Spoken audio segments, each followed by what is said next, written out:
Traição no casamento. Quais as consequências que o adultério pode trazer para a sua vida? No livro de Efésios, capítulo 5, versículos 22 a 33, diz assim: Mulheres, sujeitem-se a seus maridos como ao Senhor, pois o marido é o cabeça da mulher, como também Cristo é o cabeça da igreja, que é o seu corpo, do qual ele é o Salvador. Assim como a igreja está sujeita a Cristo, também mulheres estejam em tudo sujeitas a seus maridos.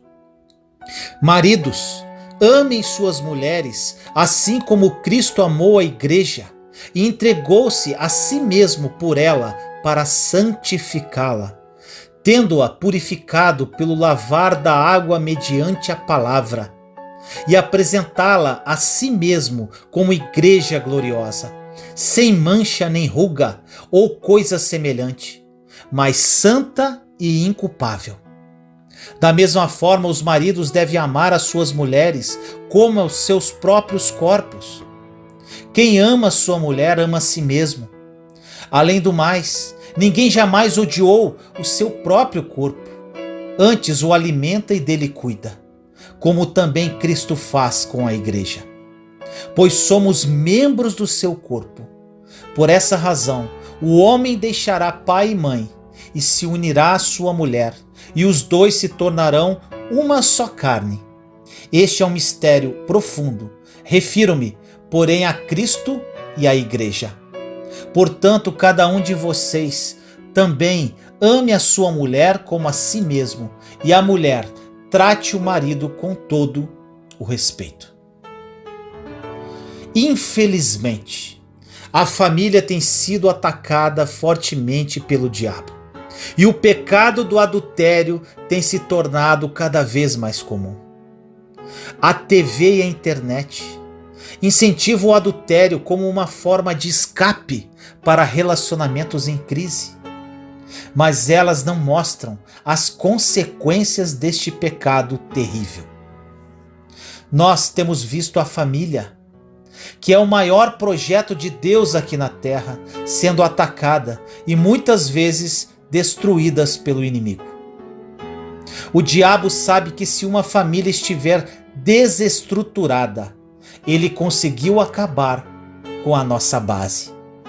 Com a nossa base para termos uma vida saudável, uma vida feliz. E muitas vezes ele usa a mídia, ele usa os meios de comunicação, ele usa a sociedade para destruir os valores de Deus em nós. E nós vemos aí quantos jovens não estão se guardando sexualmente para o casamento, quantos adolescentes tendo uma vida sexual ativa. Mas eles não sabem que eles estão fazendo um grande mal para si mesmos. Além de ser pecado, traz muitas consequências desagradáveis, incluindo doenças sexualmente transmissíveis. E nós vemos aí nas novelas, nos filmes, o adultério sendo escancarado, mostrando que é uma coisa boa, que se você não está satisfeito no seu relacionamento, no seu casamento, você pode procurar em outros lugares. Mas o que eles não mostram são as consequências, as desgraças que o adultério traz para dentro de uma família. Olha o que diz em Provérbios capítulo 5, versículos 8 a 10. Fique longe dessa mulher, não se aproxime da porta de sua casa, para que você não entregue aos outros o seu vigor, nem a sua vida a algum homem cruel, para que estranhos não se fartem do seu trabalho e outros não se enriqueçam à custa do seu esforço. Em primeiro lugar, o adultério traz a desonra. Aquilo que era para ser feito a portas fechadas, escondido, talvez em um motel, de repente, mais cedo ou mais tarde, ele se torna público. E quando isso acontece, a pessoa fica com vergonha. Uma pessoa que antes tinha uma boa fama, ela tinha uma boa imagem. Essa imagem pode ser queimada e destruída. Às vezes a pessoa, por um momento de descuido, por achar que seria só uma noite de aventuras, isso pode se tornar um laço para a sua vida inteira, trazendo tristeza, desconfiança e muitas vezes desunião dentro da sua própria casa. Além disso, o adultério não traz somente um prejuízo para a alma, trazendo sofrimento, mas ele traz também um prejuízo financeiro. Quantas famílias conquistaram bens, talvez pouca coisa, mas com muito amor e dedicação a vida toda, e de repente precisam dividir os bens por causa de um divórcio, porque não houve a reconciliação. São muitas coisas ruins que o adultério traz. Talvez a pessoa que adulterou acabou tendo um filho com essa nova pessoa, com a amante, e então precisa sustentar esse outro filho. E são tantas coisas ruins que podem acontecer. Então eu quero te dar um conselho. Se você está pensando em fazer algo que não seja com a sua esposa ou com seu marido, não faça.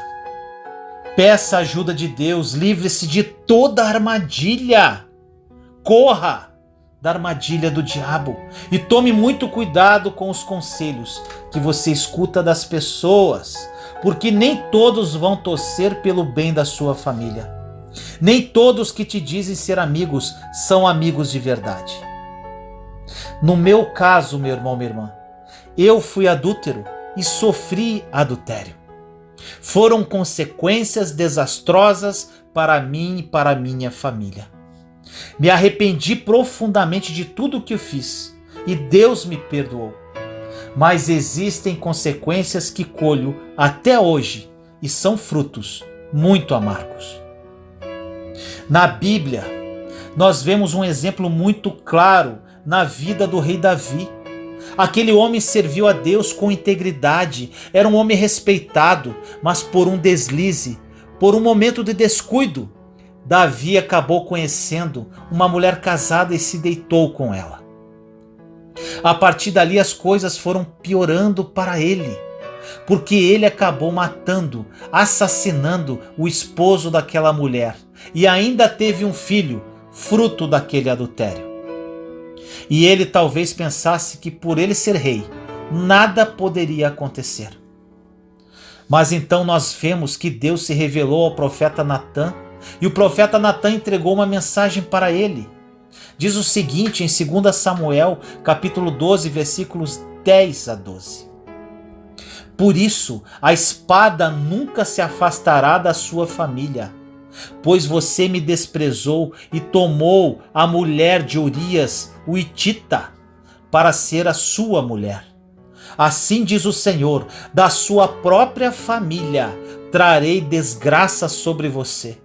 Tomarei as suas mulheres diante dos seus próprios olhos e a darei a outro, e ele se deitará com elas em plena luz do dia. Você fez isso às escondidas, mas eu o farei diante de todo Israel, em plena luz do dia. Percebeu como o adultério é uma coisa muito grave? Não é qualquer coisa, qualquer pecadinho que a mídia vem mostrando por aí. Não é algo que você faz e você esquece. Não é isso. É um pecado grave contra Deus, porque Deus nos promete nos abençoar através da família e nós devemos valorizá-la. Então, quanto mais você valoriza o seu cônjuge, mais você está valorizando a Deus. Então, o conselho que eu quero te dar é esse, por experiência própria. Fuja do adultério. Não vá pela cabeça das pessoas. Não vá pelo que as pessoas dizem ou o que a mídia mostra. Porque a palavra de Deus diz que este mundo está no maligno. Então siga a palavra de Deus e você com certeza terá um relacionamento saudável, um relacionamento abençoado por Deus. Ore comigo assim. Senhor querido, nos colocamos em sua santa e doce presença neste momento, eu, meus irmãos e irmãs em Cristo Jesus. Pai, adultério, esse pecado que invade famílias e lares, tem destruído muitas pessoas. Muitos dos meus irmãos e irmãs que oram comigo agora adulteraram ou sofreram pelo adultério e com isso sofrem graves consequências em suas vidas. Que essa mensagem seja um despertar nos corações, Pai. Eu sei o que é isso, Senhor, e até hoje, por mais que o Senhor tenha me perdoado, colho frutos amargos do meu erro. Que seus filhos e filhas acordem, Senhor, e fujam desse maldito pecado que hoje destrói milhares de famílias. Assim nós oramos, em nome do nosso Senhor Jesus Cristo. Amém.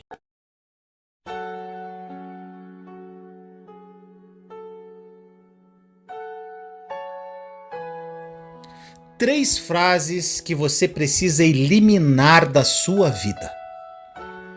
No livro de Provérbios, capítulo 18, versículos 20 e 21 diz: do fruto da boca enche-se o estômago dos homens.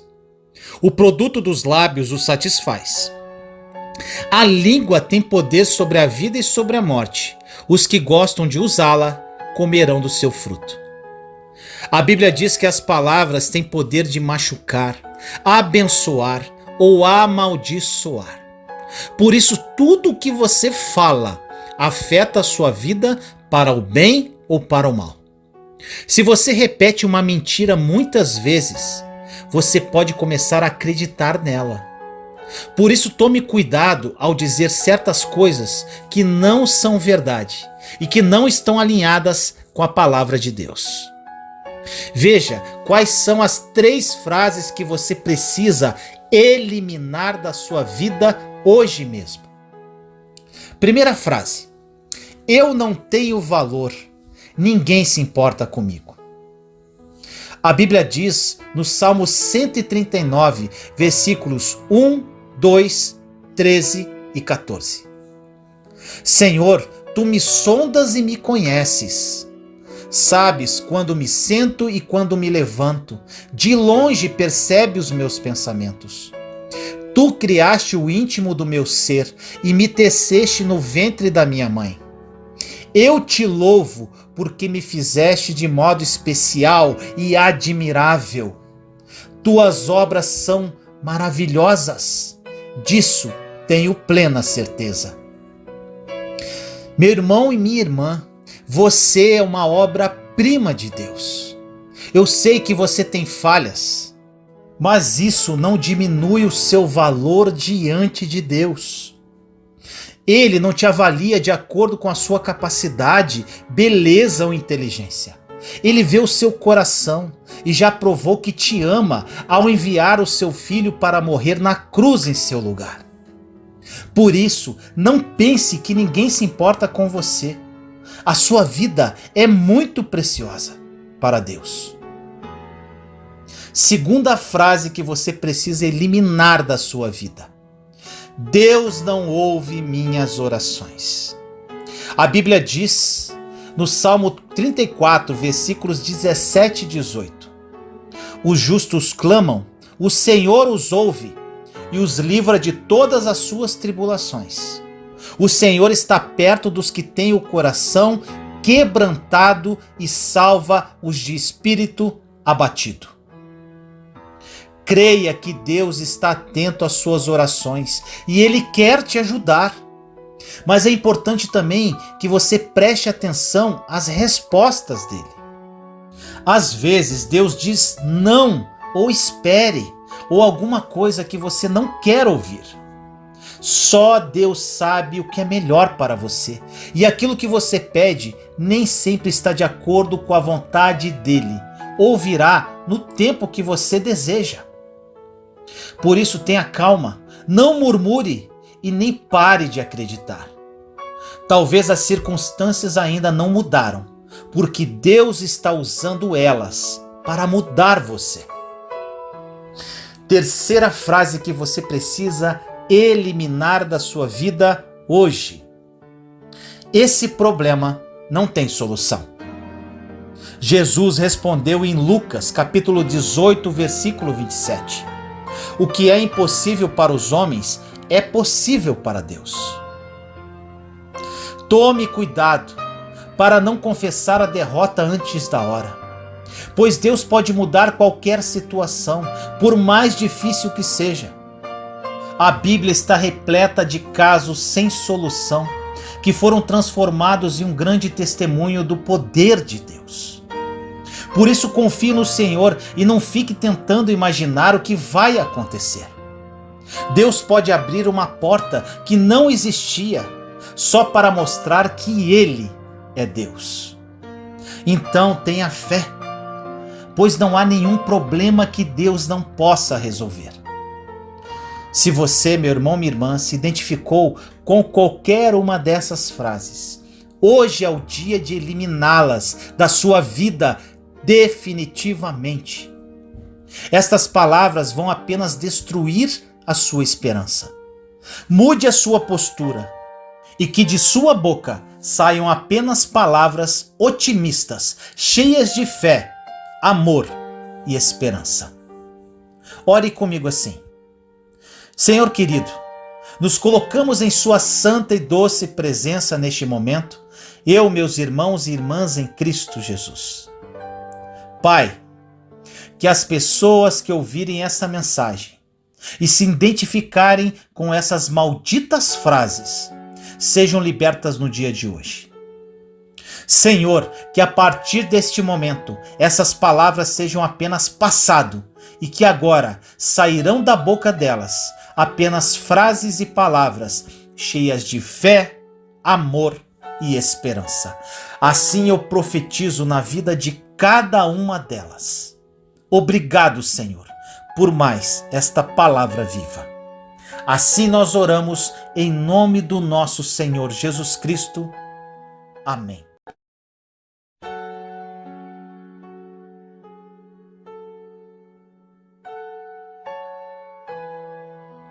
Você está se sentindo sozinho?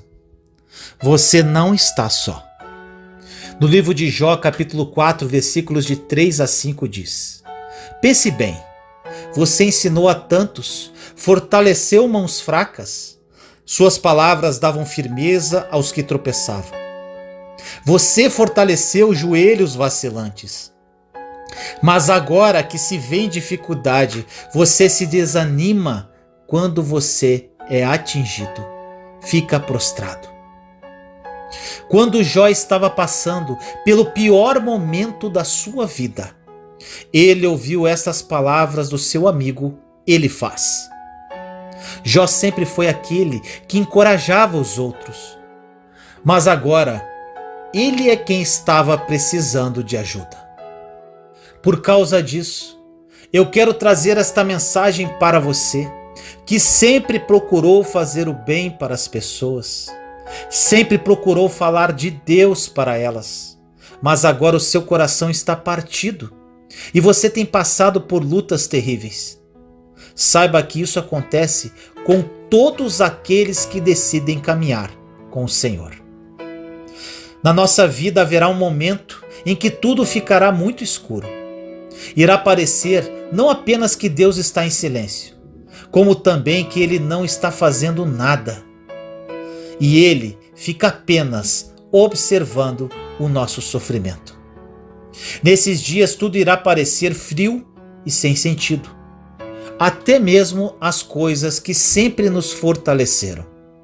Os louvores, as orações e mesmo a palavra de Deus não conseguirão nos livrar do desânimo. Seremos tomados por uma sensação de impotência. E nós que tantas vezes ajudamos as pessoas com as nossas palavras e atitudes, agora sentiremos que essas mesmas palavras não são capazes de nos encorajar. São momentos em que o vale da sombra da morte parece não chegar ao fim e ficamos com medo de nunca sairmos desse deserto. Tentamos encontrar algum sentido, alguma direção, e não encontramos nada que alivie o nosso coração. Compartilhamos nossas lutas, até mesmo com pessoas de Deus, e elas não entendem a profundidade da nossa dor. Os pastos verdejantes que antes nos traziam paz e alegria, agora estão distantes, e nem mesmo a vara e o cajado do pastor parecem estar presentes. Mas o que você não consegue entender é que, apesar de tudo isso, você continua caminhando. Ainda existe uma esperança e uma confiança interior que não acabou, mesmo nos piores vendavais. Você sabe por que você está ainda de pé, porque as lembranças do que Deus já fez na sua vida nunca podem ser apagadas, mesmo diante da escuridão e do vazio. A presença de Deus que você já sentiu e as experiências que você já teve com Ele estão muito fixadas dentro do seu coração e elas nunca serão removidas. Por isso, se você está chorando e está perdendo a vontade de viver, eu quero te dizer que Deus não se esqueceu de você. Você não está só. Ele cuida de todas as áreas da sua vida e não se esqueceu de nenhuma delas. Ele sabe dos sonhos que estão dentro do seu coração, que Ele mesmo plantou, e tem poder para realizá-los no tempo certo. Saiba também que as promessas de Deus para a sua vida não diminuem de acordo com as suas falhas.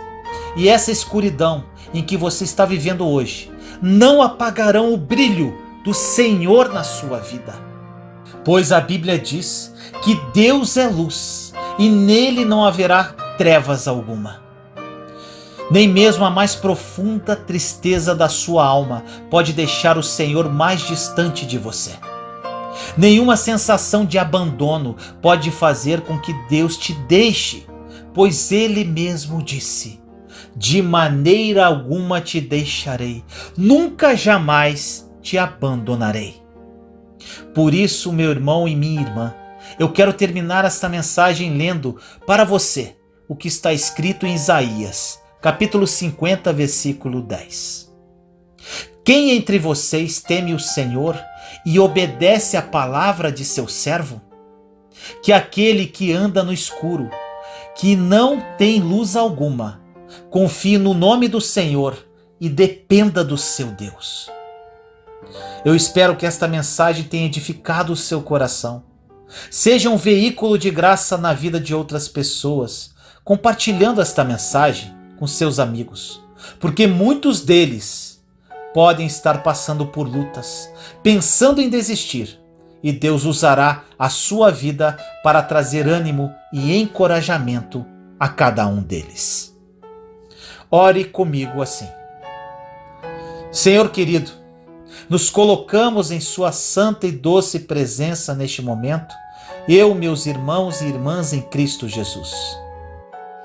Pai, muitas pessoas que oram comigo agora estão se sentindo sós, abandonadas e tristes.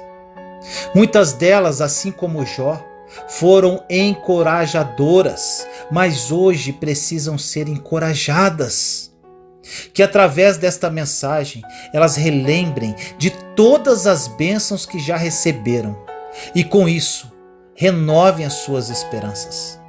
Sabemos que nunca nos abandonará e que a sua presença é viva dentro de cada um de nós.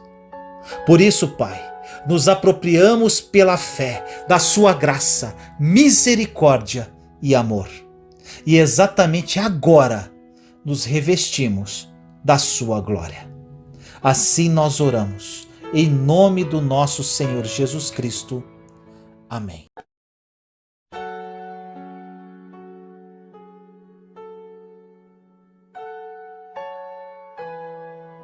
Cinco travas para um futuro brilhante.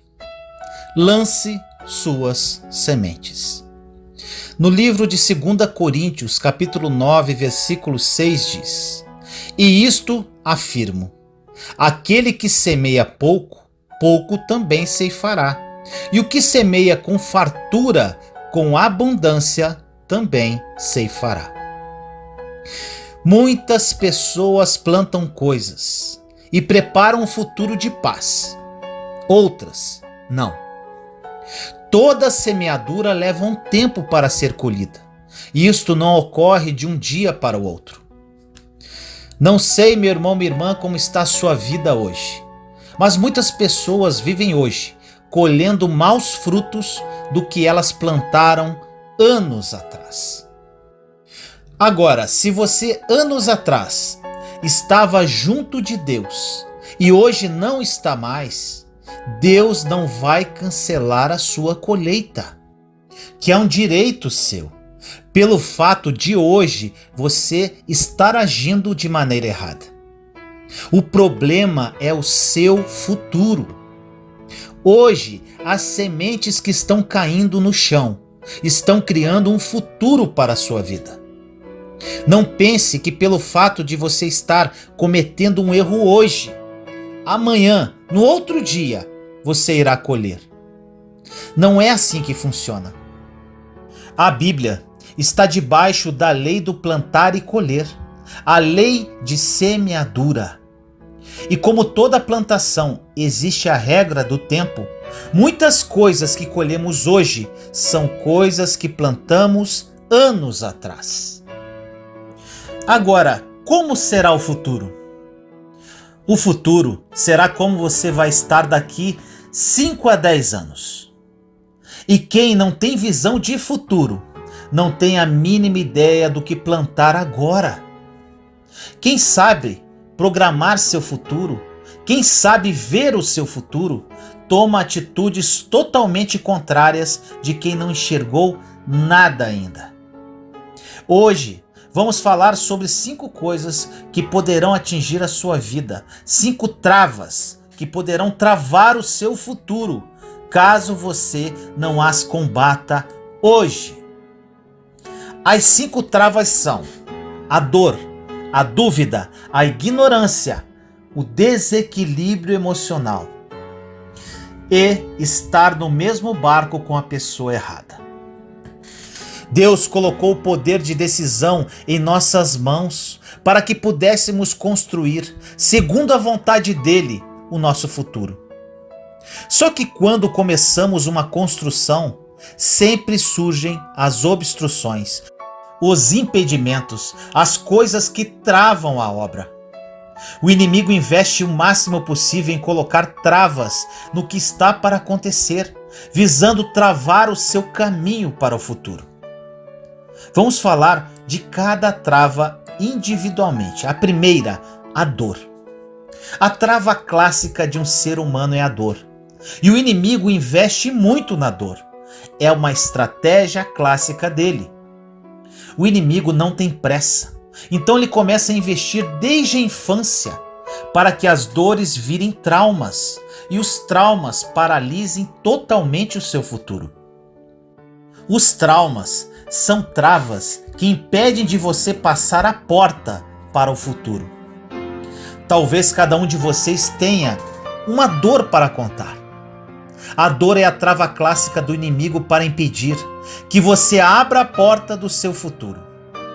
Você precisa identificar a sua dor, refletir quais são as dores que atingem a sua vida, que impedem seu futuro de acontecer. Precisamos identificar as estratégias do inimigo, pois podemos estar virando a chave e a porta não está abrindo.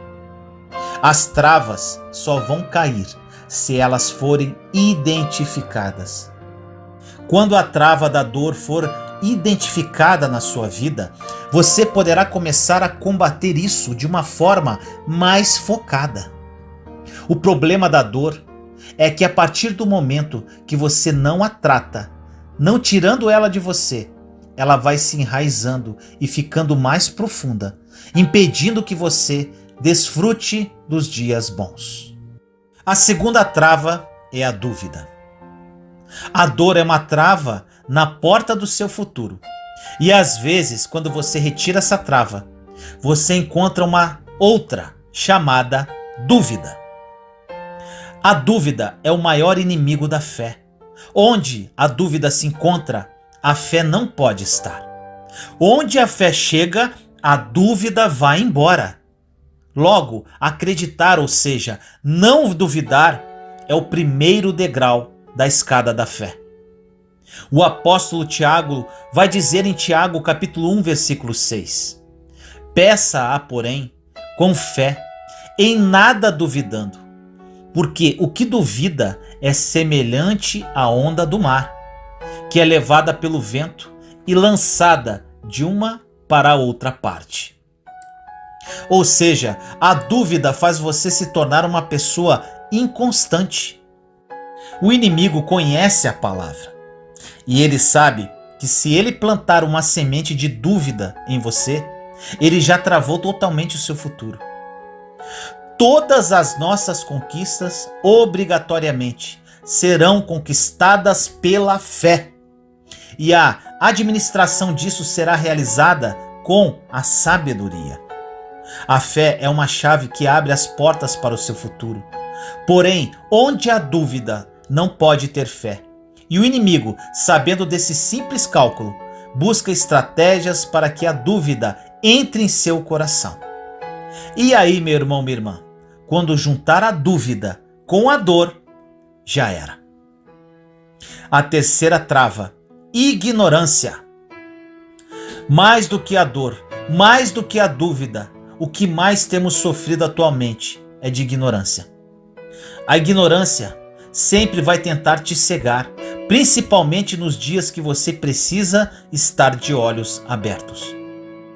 As pessoas hoje em dia, devido às facilidades que a tecnologia oferece, buscam distrações em vez de buscar conhecimento. Em Oséias capítulo 4, versículo 6 diz: O meu povo perece por falta de conhecimento. As pessoas querem tudo mastigado, querem que as coisas caiam do céu e não querem pagar o preço para conquistar seus sonhos. Analise a sua vida hoje e veja se verdadeiramente você tem buscado conhecimento para colher no seu futuro. A quarta trava: desequilíbrio emocional. Se você reparar, esses pontos estão todos ligados uns aos outros. O desequilíbrio emocional é mais ou menos a junção de todos esses pontos, fazendo que você entregue o controle da sua vida ao mundo externo. E o que é desequilíbrio emocional? É quando você perdeu a liderança interior e qualquer coisa externa tem o poder de tocar em você, ferir e desequilibrar. Se você está desequilibrado emocionalmente, você verdadeiramente não está devidamente conectado a Deus. Porque se você está em conexão com os céus, nada que vem de fora tem o poder de mudar o que já está dentro. A Bíblia vai dizer que maior é o que está dentro do que está lá fora. Por exemplo, uma crítica, uma ameaça, são coisas que vêm de fora. A dúvida é algo que vem de dentro. Repare uma coisa, que se você der margem a alguém, a alguma pessoa, isso vai te explodir. Mas se você não abrir os olhos, você vai se implodir. Você corre o risco estando com você mesmo. Você corre o risco estando com outras pessoas. Ou seja, sozinho você implode, com outros você explode. O externo afeta a sua vida da mesma forma. E se o seu interior não tiver ajustado, vai afetá-lo também. Agora eu vou te falar algo incrível. Quando a Bíblia diz que nós vivemos em Cristo e Cristo vive em nós, claro, se você acreditar verdadeiramente nisso, você consegue combater tudo isso imediatamente. Ele percebeu que se nós tentássemos viver a vida do jeito que quiséssemos, iríamos afundar. Então ele pagou um sacrifício pela nossa ignorância. Foi uma estratégia divina para que você não ficasse na mão do seu interior e nem nas coisas exteriores. O desequilíbrio emocional é a junção de tudo o que falamos até agora e hoje em dia acaba derrubando muitas pessoas. Para entendermos mais sobre desequilíbrio emocional, iremos entrar um pouco na vida de Jonas. No livro de Jonas, capítulo 4, versículo 1 diz: Mas Jonas ficou profundamente descontente com isso e enfureceu-se. O profeta Jonas ficou irado pelo fato de Deus ter salvado uma cidade. Quando Deus salvou Nínive, ele ficou irado. Como que um profeta pode ficar totalmente irado porque Deus faz um bem? É porque, mais do que a vontade de Deus, ele estava com raiva das pessoas que viviam em Nínive. Quando você é desequilibrado emocionalmente e coloca sua raiva, suas emoções, seu ódio na frente da vontade de Deus, ainda que seja ungido profeta, ainda que Deus tenha confiado coisas muito valiosas em suas mãos, você pode estragar tudo pelo desequilíbrio emocional, porque você sempre colocará suas emoções na frente das decisões divinas. Você vai preferir escutar a voz do seu eu do que a voz do Espírito Santo.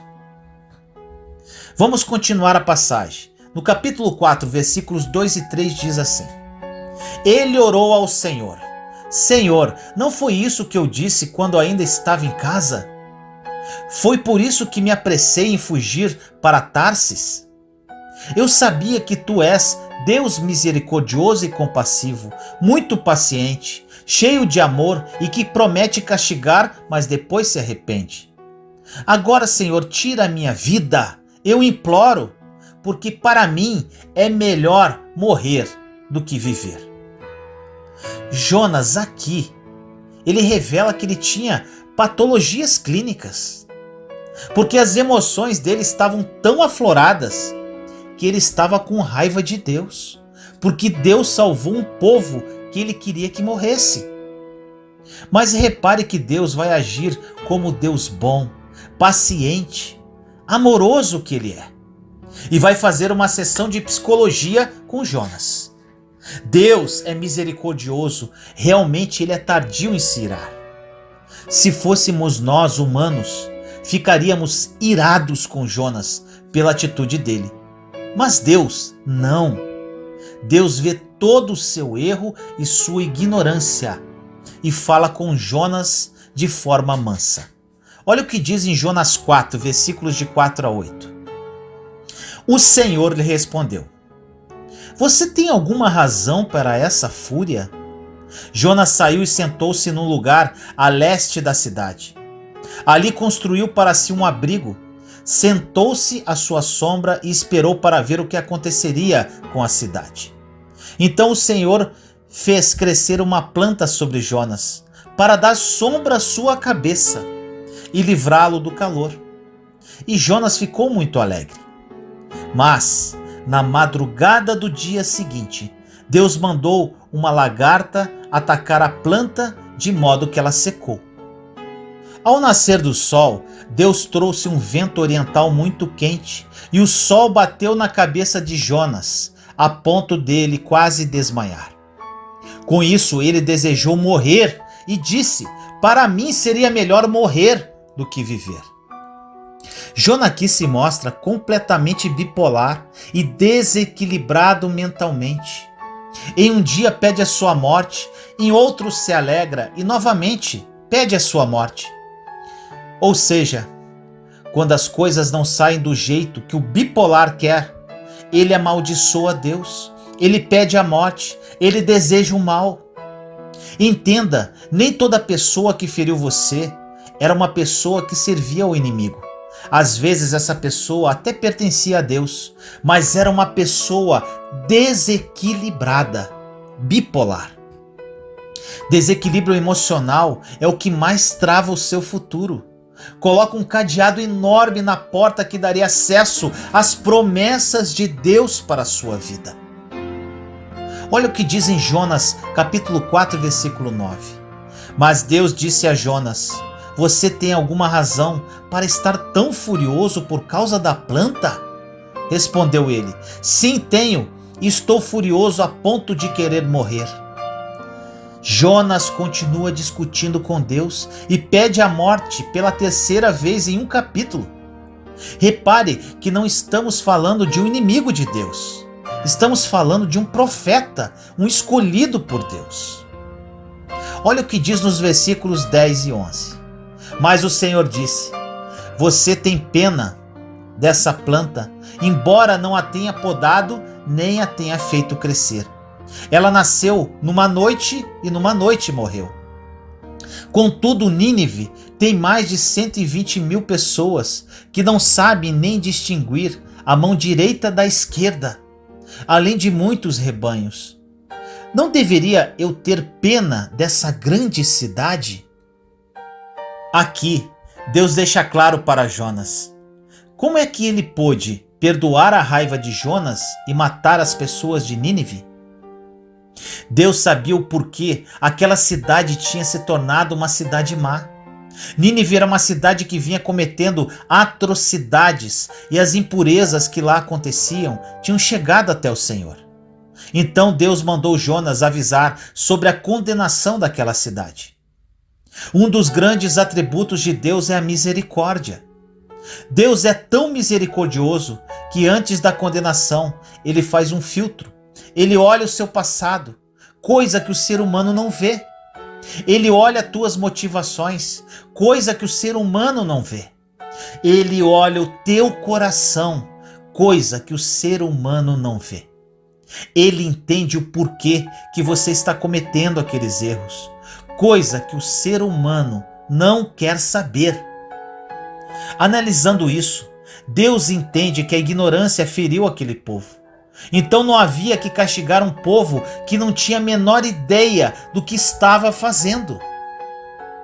Se você identificar aquilo que está travando o seu futuro hoje, você dará um grande passo rumo à sua cura, porque a dor não vai ser mais uma opção para você. Deus é especialista em usar a dor a seu favor. Deus nunca desperdiça uma dor. Toda dor na Bíblia foi usada a favor de Deus.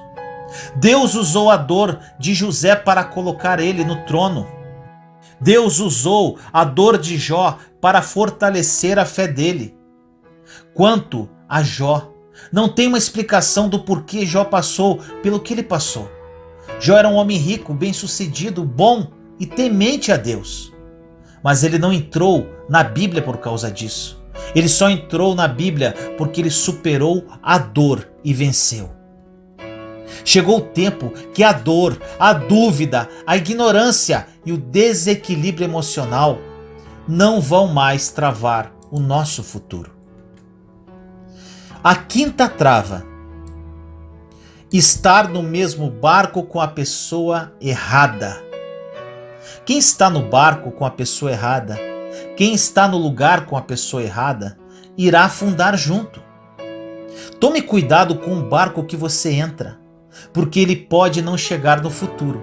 Ele pode não chegar no destino final, porque você pode estar com pessoas erradas dentro dele. Em qualquer lugar que você entre, certifique-se se ali não tem nenhuma pessoa que vai travar o seu futuro, porque as coisas vão se agitar, o barco vai balançar por um problema que muitas vezes não é seu, mas você entrou nele. Por vezes caminhamos no impulso da carne e na emoção e acabamos afundando junto com as pessoas com as quais escolhemos andar e não deveriam fazer parte do nosso destino. Identifique o que paralisa o seu futuro. Saiba separar as sementes boas e ruins, para que suas colheitas sejam somente colheitas boas. Que esta mensagem tenha falado ao seu coração. Um futuro brilhante espera por você. elimine os impeditivos e siga rumo ao melhor de Deus para a sua vida. Ore comigo assim: Senhor amado, nos colocamos em sua santa e doce presença neste dia, eu, meus irmãos e irmãs em Cristo Jesus. Pai amado, muitas pessoas que oram comigo agora encontram-se aprisionadas em suas dores, em sua dúvida, em sua ignorância, totalmente desequilibradas emocionalmente. E outras estão envolvidas com pessoas erradas que não cabem em seu futuro. Senhor, que essa mensagem seja um despertar na vida de cada um deles, Pai. Que o seu Santo Espírito alerte essas vidas, para que eles saibam verdadeiramente que somos mais que vencedores em Cristo Jesus. Assim nós oramos, em nome do nosso Senhor Jesus Cristo. Amém.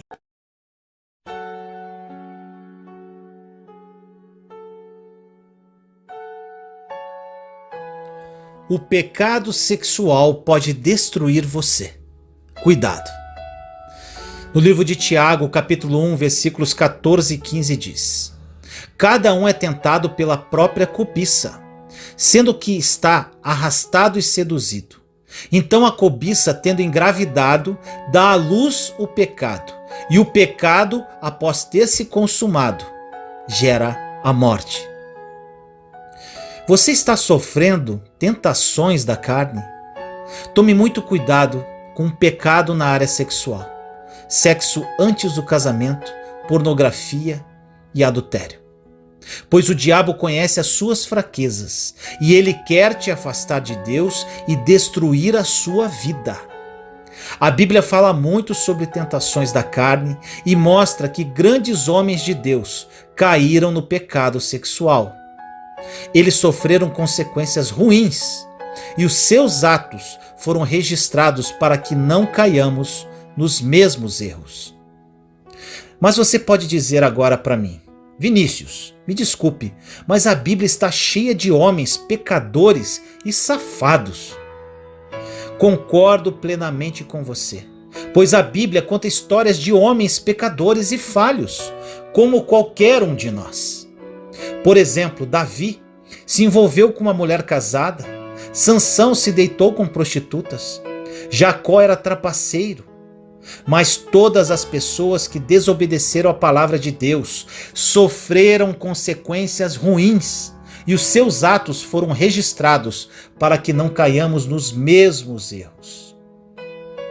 Além disso, vemos a misericórdia de Deus os alcançando sempre que se arrependiam, e nenhuma de suas falhas os impediram de serem usados pelo Senhor.